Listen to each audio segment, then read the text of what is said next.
Hello and welcome to the final video about this Ayon CD-2s CD player. As you see, it's warming up, so we have now time to lift the lid or a clamp.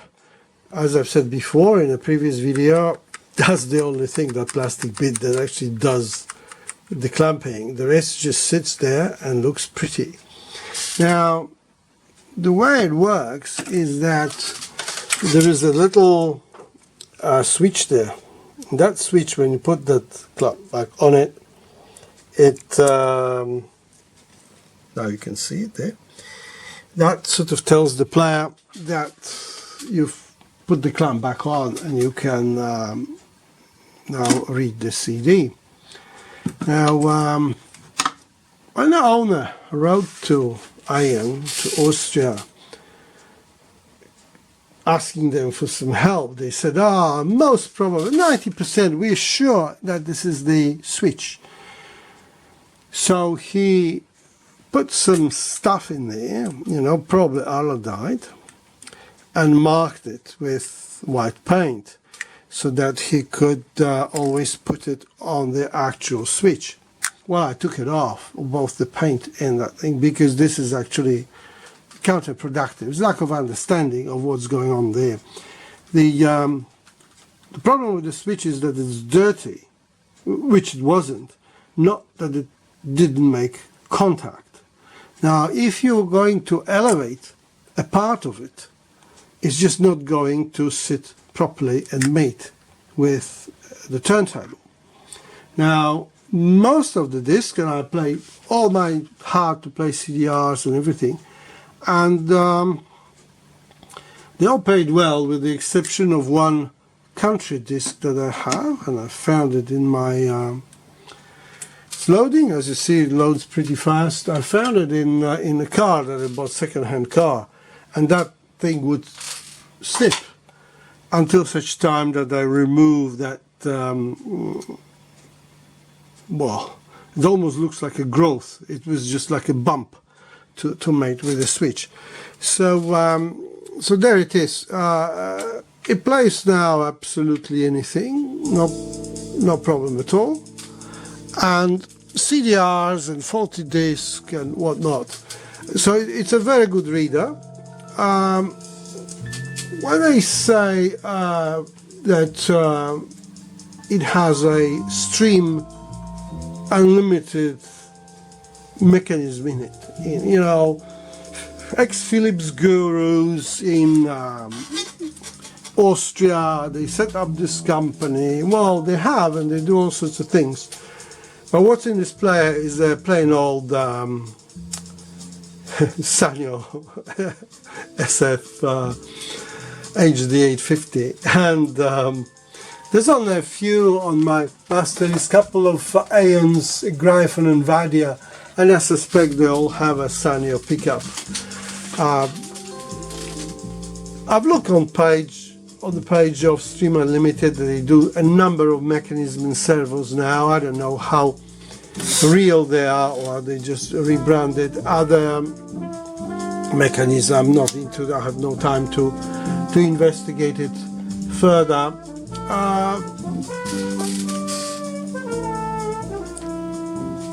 What was wrong with it? The guy wrote to me and asked for some recommendation of a new player. He was just gonna write it off because he took it to a local guy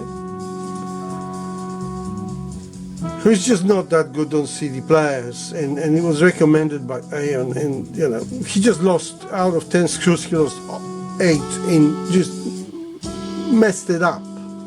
He's barking up the wrong tree. And also this unit could have been audiophile, People think, what a flimsy pack it is. Because, that just stays stationary, that doesn't move, it's just the little plastic bit there.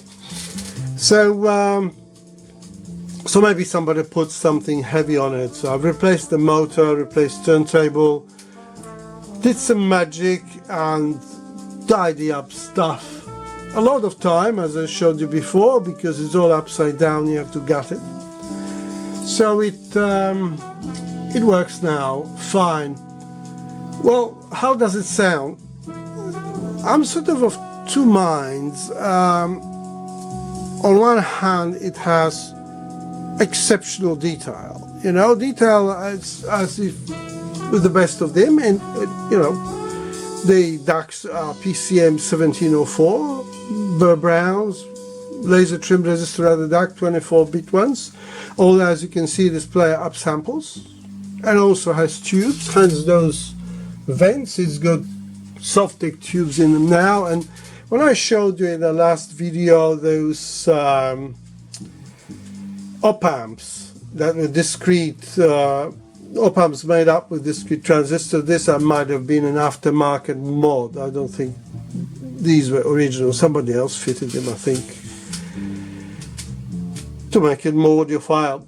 One way or another, as I said, it is very musical and has very nice detail, but doesn't have a slam. Maybe because it's tube. I don't know whether we're listening, because I'm listening.